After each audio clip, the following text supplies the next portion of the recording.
মা, আজকে তোমার হাতের ওই কিনোয়াটা আমার খুব খেতে ইচ্ছা করছে, বানাও না। ও, এই ব্যাপার, ঠিক আছে, আমি এক্ষুনি রান্না করে দেখাচ্ছি। প্রথমে আমি কিনোয়া নিয়ে নিলাম, একটু মুগের ডাল নিয়ে নিলাম।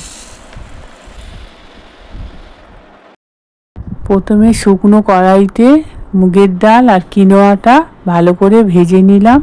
ভাজা হয়ে গেলে জল দিয়ে ধুয়ে নিলাম।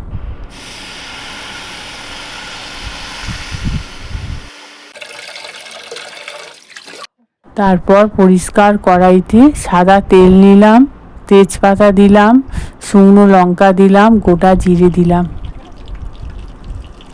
তারপর ওই তেলের মধ্যে ছোট ছোট করে ফুলকপি কেটে দিলাম। তারপর গাজর ছোট ছোট করে কেটে দিলাম। তারপর বিনস ছোট ছোট করে কেটে দিলাম। ক্যাপসিকাম ছোট ছোট করে কেটে দিলাম। তারপরে হলুদ দিলাম, একটু লঙ্কার গুঁড়ো দিলাম, একটু জিরে গুঁড়ো দিলাম, একটু আদা বাটা দিলাম, একটু নুন দিলাম। দিয়ে কড়াইতে ভালো করে নাড়তে থাকলাম।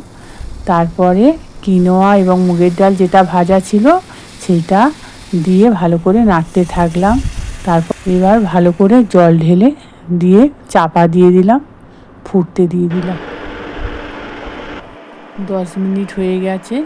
এবারে নামানোর আগে একটু ঘি এবং স্বাদ মতো চিনি দিয়ে একটু নাড়াচাড়া করে নামিয়ে নিলাম। বাহ, দারুণ তো! আমার তো দেখে খুব খিদে পেয়ে গেল। আর আপনাদের এই রেসিপিটা ভালো লাগলে অবশ্যই আপনারা কমেন্টে জানাবেন।